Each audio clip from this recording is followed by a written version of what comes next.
আপনারা জানেন যে বিগত উপদেষ্টা সরকার যারা ছিল 2025 সালে তাদের দায়িত্ব থাকার সময় এমআরপি পাসপোর্টগুলো হঠাৎ বন্ধ করে দিয়ে যায়, পূর্ব কোনো ঘোষণা ছাড়া, কোনো প্রচারণা ছাড়া। প্রবাসী বাংলাদেশি যারা সৌদি আরব আছে, মধ্যপ্রাচ্যে বিভিন্ন দেশে আছে, তারা কিন্তু এখন ব্যাঘাত দেয়।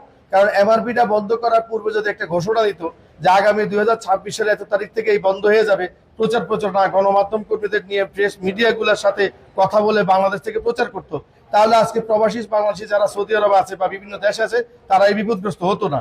এখন দেখা গেছে অনেকের এমআরপির মেয়াদ নেই, তিনি আকামা করবেন, পাচ্ছেন না। দেখা গেছে আবার অনেক এমআরপি দিয়ে ই পাসপোর্ট আবেদন করেছেন, সেগুলো পাচ্ছেন না ঠিক মতো।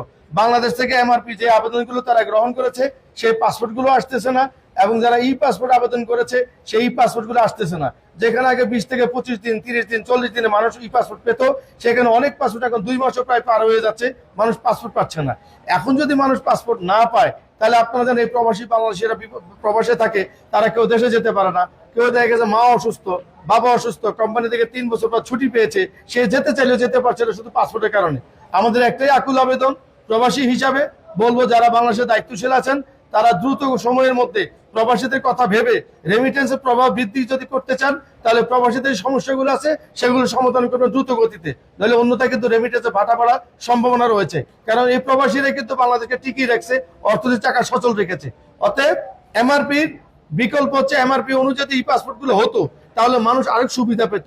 সরকারিভাবে এই দায়িত্বগুলো ভূমিকা না হোক, এবং যারা দায়িত্বশীল আছেন তারা আশা করি এই ব্যাপারে উদ্যোগ গ্রহণ করবেন এবং প্রবাসীদের দুঃখগুলো বুঝবেন, সেটাই আমাদের প্রত্যাশা।